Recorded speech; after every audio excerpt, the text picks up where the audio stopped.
queria cumprimentar todos vocês, as autoridades, os parlamentares que aqui estão. Eu estou vendo tanto parlamentar aqui, eu não posso nem nomear, porque eu vou ficar assim com vergonha de dizer que eu amo um mais que o outro.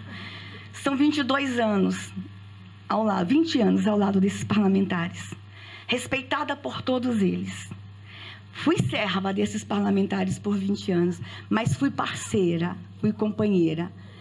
E vou dizer uma coisa, eu posso falar, fui pastora de alguns também. O Estado é laico, mas sou terrivelmente cristã. Fui pastora de alguns. Amigas.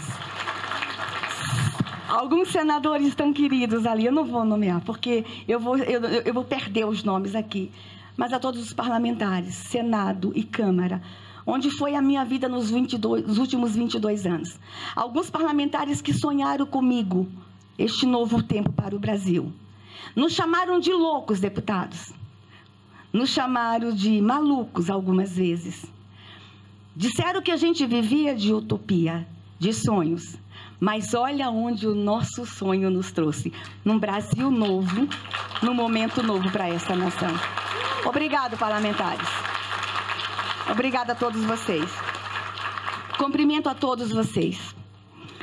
Não poderia deixar também de cumprimentar a equipe de transição que caminhou comigo desde o dia que eu fui anunciada.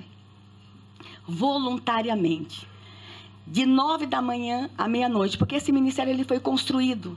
Ele foi uma junção de várias secretarias. Então, deu muito trabalho a gente construir toda a estrutura. Voluntários que vieram de Sergipe, do Espírito Santo, voluntários que vieram de todos os lugares do Brasil. E aqui eu quero fazer justiça a uma voluntária linda, incrível, a Desirê.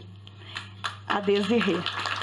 Desirê que veio do Mato Grosso do Sul, jovem, negra, extraordinária, e que veio nos ajudar a escrever as políticas públicas para a Secretaria da Mulher, e por ter sido vista lá nos corredores, sofreu tanto na imprensa. Nosso abraço, nosso carinho a Desirê, e ela não está fora desse time, saibam disso. Quero agradecer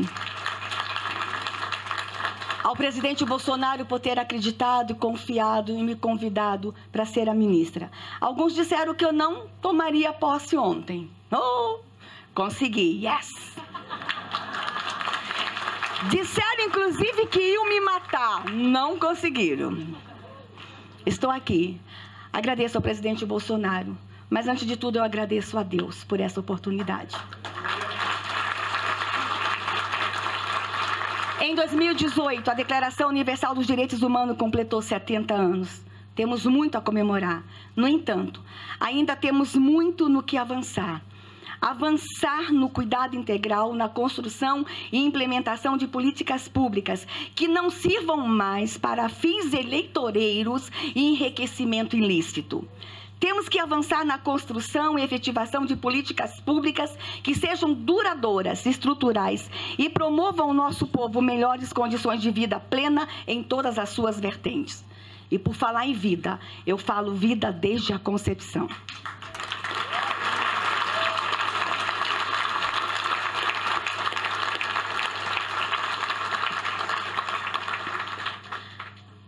Eu queria até que meu ministério, que este nosso ministério fosse chamado Ministério da Vida e da Alegria, mas não pode.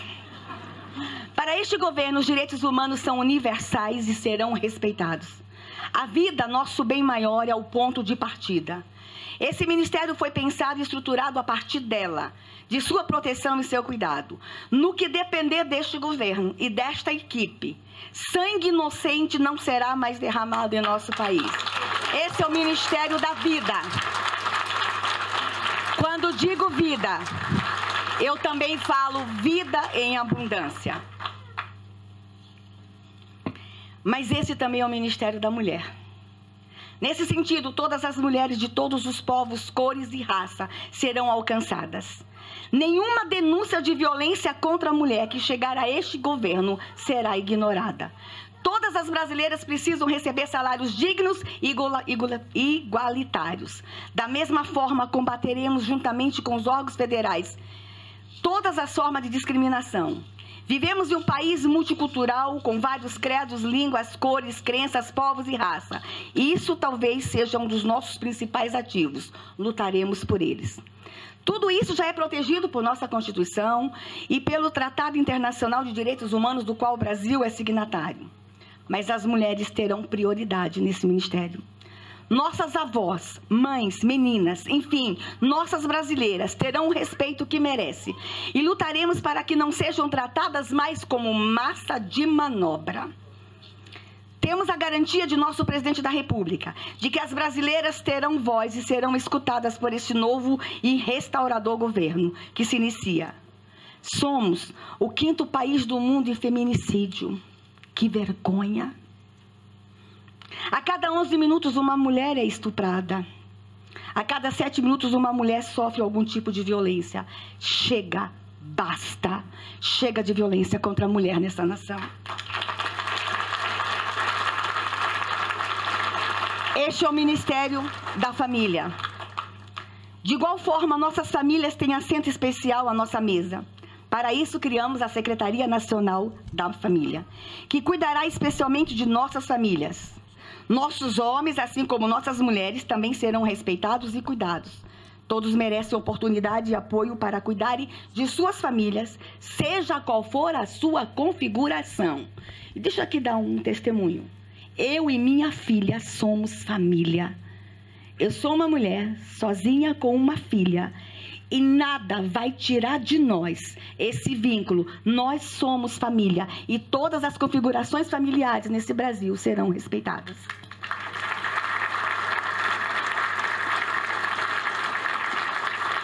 Para alcançar nossos objetivos, trabalharemos de forma especial por política de fortalecimento de vínculos familiares, inclusive por meio da solidariedade intergeracional, além da promoção de relacionamentos saudáveis entre os mais jovens e os mais velhos. Deixa eu dizer uma coisa, vocês ficam perguntando, mas que políticas públicas não são consideradas famílias? Deixa eu dar um exemplo. Nós temos no Brasil uma excelente iniciativa que é o Enem. Mas o que acontece com o Enem? O menino de 16 anos faz o Enem, passa no Enem lá no interior do Rio Grande do Sul para fazer medicina lá no Amapá. Ele é retirado do seio familiar e é levado por um estado tão longe.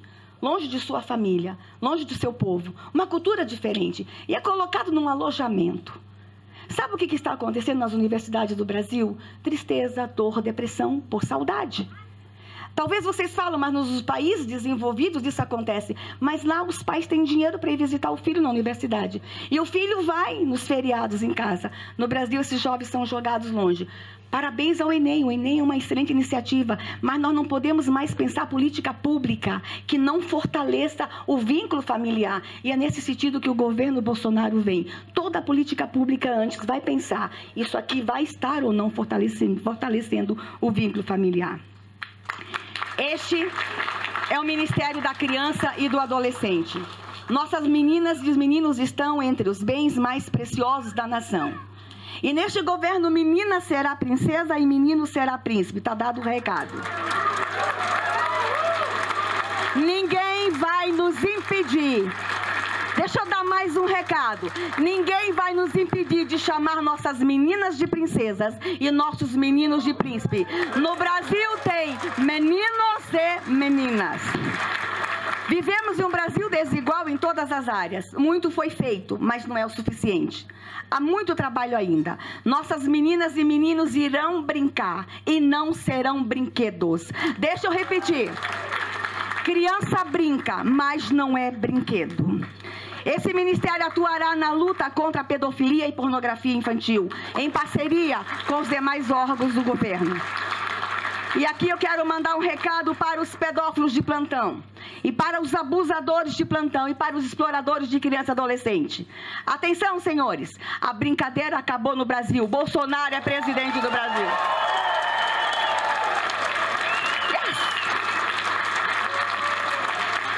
Deixa eu mandar um recado também para os turistas que fretam aeronaves para vir no Brasil pegar nossos meninos e meninas.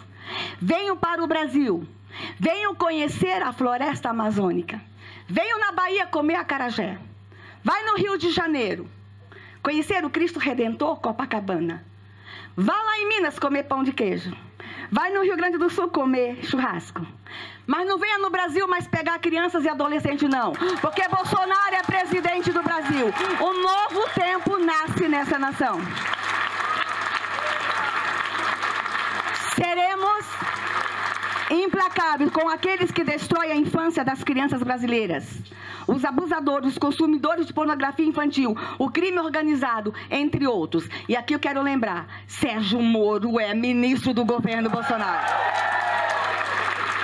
Seremos proativos para evitar a gravidez inesperada que alcança meninas cada vez mais novas. Não negligenciaremos as necessidades e enfrentaremos os desafios em relação às crianças e adolescentes em situação de vulnerabilidade, sobretudo as mais pobres e as de comunidades tradicionais, as invisíveis.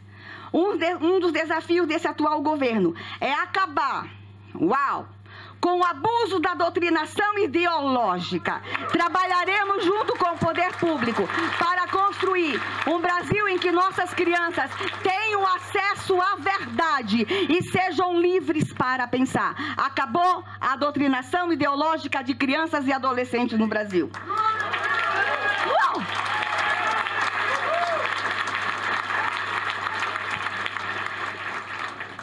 30 crianças são assassinadas por dia no Brasil. Somos o pior país da América do Sul para ser menina. Mas o governo Bolsonaro se propõe que em pouco tempo seremos o melhor país do mundo para se criar menina. A revolução está apenas começando. Mas este é o Ministério da Juventude. Sentimos a necessidade que o poder público evite esforço para os nossos jovens. A permanência na escola e no ensino superior e as oportunidades de trabalho e renda ainda são entraves que devem ser removidos. Nossa Secretaria da Juventude estará atenta a tais demandas. Nosso Brasil tão rico, tão lindo e tão jovem, ainda derrama sangue inocente de jovens das periferias, nas estradas, nas comunidades e no campo. Segundo o mapa mundial da violência de 2014, somos o 10º país do mundo que mais mata jovens e adolescentes. Que vergonha. E segundo a Unicef, somos o 7º país do mundo que mais mata adolescentes. Além disto, o número de suicídios tem aumentado de forma assustadora. Infelizmente, os especialistas nos informam que 20% dos jovens e adolescentes no Brasil estão se automutilando. Segundo a OMS, somos o 8º país do mundo em suicídios. Pais perdendo filhos cada vez mais jovens para o suicídio. A criança mais nova que está falando com essa ministra e que quer se matar e está se cortando tem apenas 7 anos de idade. Mas já há registro no SUS de crianças de 5 anos de idade. O suicídio alcançou as nossas crianças e adolescentes. E essa secretaria, esse ministério vai dar uma atenção especial, junto com o Ministério da Educação, junto com o Ministério da Saúde e o Ministério da Cidadania, a questão do suicídio e automutilação de crianças, jovens e adolescentes. Os pais que não sabem o que fazer, professores que estão desesperados, educadores que não sabem como lidar com a situação, conselheiros tutelares, nós vamos fazer um grande time. E nós vamos levar esperança para as nossas crianças. Nossas crianças estão se cortando, gente. Não é porque elas querem se aparecer. Elas estão em profundo sofrimento. Isso é um fenômeno que nós vamos aprender a lidar com ele. E nós vamos aprender isso juntos. Ministério, pais, famílias, todos juntos, no combate ao suicídio e à automutilação. E essa é uma das metas desse ministério para os próximos 100 dias. Intensificaremos em parceria com outros órgãos e entidades as campanhas de prevenção ao suicídio, automutilação e também o uso abusivo de drogas ilícitas e o consumo de álcool entre adolescentes e jovens. Nós conhecemos e nos preocupamos com a realidade do jovem negro, indígena, cigano, ribeirinho, quilombola, o boia fria. Estes jovens invisíveis, que trabalham de sol ao sol, sem acesso à saúde, educação, sem moradia, trabalho e renda, terão o protagonismo que merecem nesse ministério. Cuidaremos de todos com políticas públicas sérias e equilibradas, respeitando sua cultura e seu modo de ser, dentro do caráter universal dos direitos humanos. Mas esse também é o Ministério da Igualdade Racial. Um dos principais ativos de nosso país é a diversidade cultural. Povos, línguas, raças, credos e cores fazem parte da alma do povo brasileiro. Todos nós temos um pouco de cada um.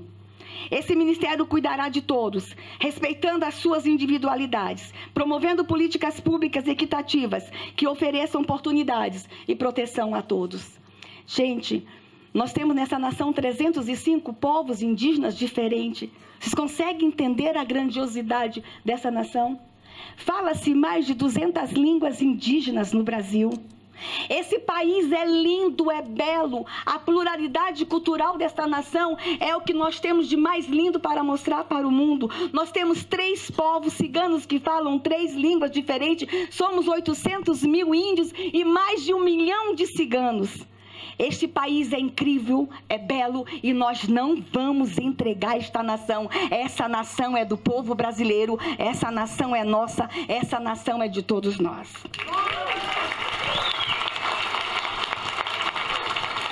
Mas este ministério também é da pessoa idosa. Nossos idosos e idosos contribuíram muito com a nossa nação e serão honrados por isso. Além de tudo, boa parte deles está no mercado de trabalho, alguns por opção, mas muitos por necessidade econômica. Muitos no momento em que deveriam receber cuidados, ainda são arrimos de família. Lutaremos com os idosos, por meio da Secretaria do Idoso, para que o Estatuto do Idoso seja respeitado integralmente nessa nação. Mas este é o Ministério da Pessoa com Deficiência. Quero falar especialmente com as pessoas com deficiência. A Lei Brasileira de Inclusão é uma das nossas principais bandeiras. E aqui quero dizer aos nossos parlamentares, foram 14 anos para a gente aprovar a LBI no Congresso Nacional. Chega a doer falar isso para vocês. Uma lei tão importante. 14 anos de luta. Vocês não têm ideia os entraves nos bastidores que nós, assessores, tivemos que enfrentar. E os parlamentares comprometidos com as pessoas com deficiência. Consegue imaginar? 14 anos para aprovar uma lei de inclusão no Brasil. A lei está aprovada desde 2016, 2015. E ela ainda não foi regulamentada. E aqui eu trago a boa nova. O presidente Bolsonaro determinou que nos próximos meses seja regulamentada a Lei Brasileira de Inclusão. Essa é uma nação que vai incluir. Trouxemos para o Ministério pessoas muito especiais que falam com vocês e que sabem o que estão fazendo. Nossa Secretaria da Pessoa com Deficiência terá o papel de desenhar e implementar políticas públicas especiais e lutar pela legislação que garanta tais direitos. A acessibilidade, em todos os níveis, ainda é um desafio que superaremos juntos. Contem conosco. E aqui, quando eu falo da regulamentação da LBI, a Secretaria estar ainda aos acampamentos de ciganos, para saber qual cigano ainda não tem com deficiência, que ainda não tem benefício. A Secretaria estará indo nas aldeias que nos forem abertas. Todos os índios com deficiência terão acesso ao benefício. A Secretaria estará indo às ruas, buscando as pessoas com deficiência que estão jogadas, algumas no fundo de uma casa, sem nenhuma assistência, abandonada pela família. As pessoas com deficiência serão e estarão no protagonismo deste ministério. É um novo tempo para as pessoas com deficiência no Brasil. Mas este também é o Ministério da Proteção Global. Lutaremos contra a tortura. Teremos um diálogo aberto com a comunidade LGBTI. Nenhum direito conquistado pela comunidade LGBTI será violado. Combateremos o trabalho escravo. Apoiaremos as pessoas em situação de risco, o morador do semiárido, o morador de rua. Protegeremos as testemunhas ameaçadas e promoveremos a educação integral voltada aos direitos humanos. Agora eu quero falar de mim. Quero falar um pouco de mim e meu sonho para esse ministério.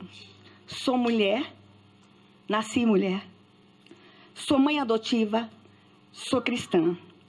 Nasci no Paraná, estudei em São Paulo, segui para o Nordeste. Morei na Bahia, Sergipe e me autodeclaro sergipana, porque Sergipe é o paraíso. Estou há mais de 20 anos em Brasília. No entanto, passei boa parte de minha luta lá no Nordeste, então eu sou nordestina. Meu coração é nordestino. Sou como muitas mulheres brasileiras. Trabalho, cuido da minha casa e da minha família. Vivi a dupla jornada, como muitas das mulheres no Brasil. Boa parte da vida tripla, durante as faculdades de pedagogia, direito e os cursos de especialização. Trago a experiência de mais de 30 anos na luta pelos direitos humanos. Já dormi na rua para proteger meninas e meninos de rua. Tem um deputado ali que me conhece desde que eu tinha 2 anos de idade. Já caminhei com os perseguidos em todas as esferas que vocês possam imaginar. Já apanhei da polícia na rua, e muito. Não era para falar isso, mas eu vou falar. Conheço de perto a luta dos povos indígenas. Sou mãe de uma menina indígena. A mais linda indígena do mundo é minha filha.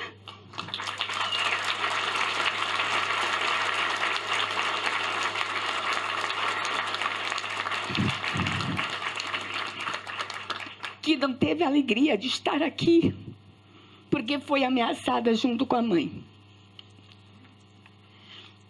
Queriam nos matar, porque a gente acredita que é um novo momento para o Brasil. Queriam nos matar, disseram que iam nos matar, mas é difícil matar essa ministra. Mas por recomendação, a minha filha não está em Brasília. Deve estar de longe assistindo a mãe. Te amo, Lulu.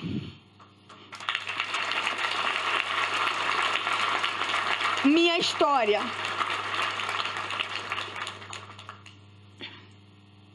Minha história não foi respeitada. E por muitos meios de comunicação. Como vocês sabem, senti na pele o abuso físico, sexual, psíquico. E nos últimos dias também o abuso moral. Foram implacáveis comigo. Minha crença virou chacota e motivos de risada, tanto nas redes sociais como pessoalmente, inclusive por grandes intelectuais, parlamentares, líderes de partidos. O abuso que sofri, algo íntimo, compartilhado entre os meus irmãos de fé e de quem nunca escondi, virou manchete de jornal. Nunca falei da minha vida íntima como discurso de Estado. Não tenho nenhum orgulho de ter sido barbaramente abusada. Isto não é orgulho e isso não me fez ministra. Não fui respeitada. Não fui respeitada como menina, como mulher, como mãe e como filha. Não fui respeitada como brasileira.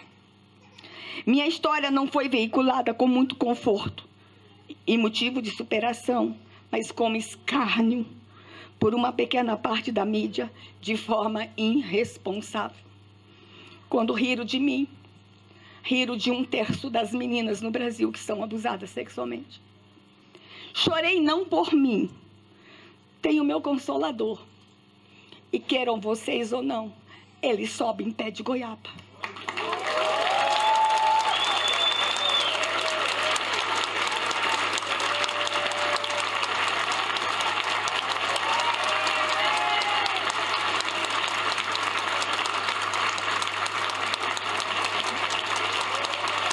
Chorei.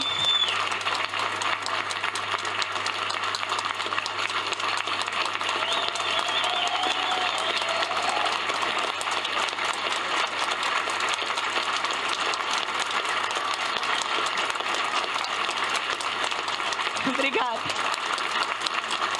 Chorei, não por mim. Chorei pelas meninas e meninos que são abusados, violentados e maltratados em boa parte das vezes na sua própria casa. Mais de 60% dos abusos acontecem dentro de casa.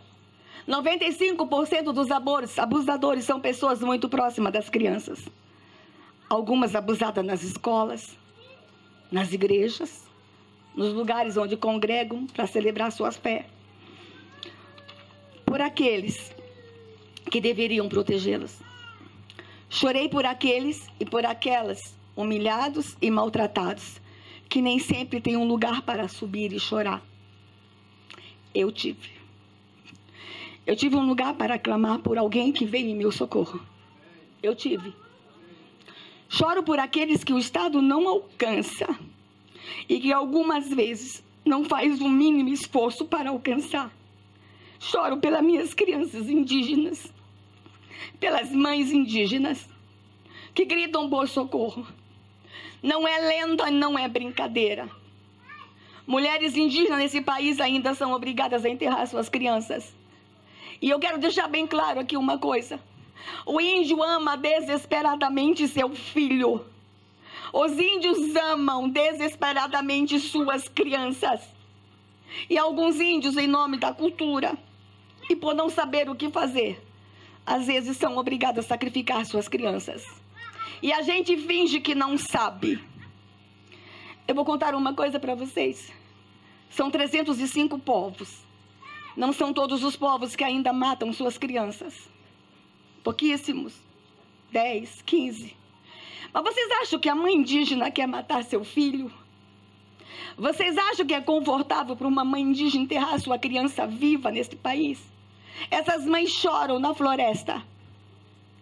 E o nosso silêncio soa para mim como hipocrisia do branco dominante. Mães indígenas, eu quero que vocês que são mães imaginem uma mãe indígena lá no interior da Amazônia, que é mãe de uma criança surda e que ela amamentou por 1 ano e que ela ama desesperadamente essa criança. E com 1 ano ela descobre que a criança é surda e seu pajé recomenda a ela enterrar essa criança. Vocês conseguem imaginar essa mãe cavando um buraco e seu filhinho em volta engatinhando, olhando para ela, rindo, achando que mamãe está brincando? E mamãe ter que enterrar viva? Vocês acham que essa mulher é feliz? Não é. Essa mulher não é feliz. As mulheres indígenas estão pedindo socorro no Brasil. As crianças indígenas estão pedindo socorro. Quebramos o tabu. E vou dizer uma coisa. Eu não quero que ninguém que ouve o meu discurso sobre o infanticídio indígena fique bravo com os índios. Eu quero que essa nação tenha compaixão. Eu quero que essa nação seja solidária. Eu quero que essa nação ame os indígenas brasileiros. Chega de preconceito com os nossos índios. Chega de discriminação. Fui acusada. A imprensa fala que eu sou sequestradora. Sou perigosa. A imprensa fala que eu sou uma espécie de sequestro, porque quando eu ouço o choro de uma mãe e busco essa mãe para vir para a cidade, para ter seu bebezinho, nós temos etnias ainda, pouquíssimas, que não aceitam as crianças gêmeas. Quando nascem gêmeos, as mães são obrigadas a enterrar os 2 vivos. Como é que a gente pode admitir em pleno 2018 que uma mãe enterre seus 2 bebezinhos gêmeos só por ser gêmeos? Perdi há 3 semanas atrás 2 menininhos com lábios leporino, fissura palatal, porque a mãe não sabia o que fazer. E nós sabemos o que fazer. Nós temos um orçamento milionário no Ministério da Saúde para alcançar essas crianças. A senhora está expondo os povos indígenas, não sou eu. Eu estava fazendo esse diálogo sozinha, eu e meu grupo, com os povos, quando nos acusaram de sequestradores. E para nos defendermos, tivemos que falar o que estávamos fazendo. Não fomos nós que trouxemos o assunto para o debate. Foi quem irresponsavelmente nos acusou de sequestradores. Essas crianças existem, essas mães existem. Eu vou encerrar dizendo uma coisa para vocês. Quando se enterra uma criança viva, as mães que estão comigo hoje em Brasília e que foram obrigadas a enterrar uma criança viva, elas contam que quando se enterra uma criança viva, ela não morre na hora. Eu tenho um menino que está comigo que ficou enterrado por 2 horas. O Brasil inteiro viu o caso de Canarana, de uma menininha que ficou enterrado por 7 horas e milagrosamente sobreviveu há menos de 6 meses atrás. As mães dizem para mim que quando se enterra uma criança viva, ela não morre na hora. Ela chora debaixo da terra. Ela chora por muito tempo antes de morrer. É o choro, ministro Osmar, que os governos anteriores não escutaram. É o choro que os presidentes anteriores da FUNAI não escutaram. É o choro que o Brasil não escutou. Mas eu vou dizer uma coisa para vocês como uma terrível cristã. É o choro que o grande Tupã escuta. E o grande Tupã ama curumim.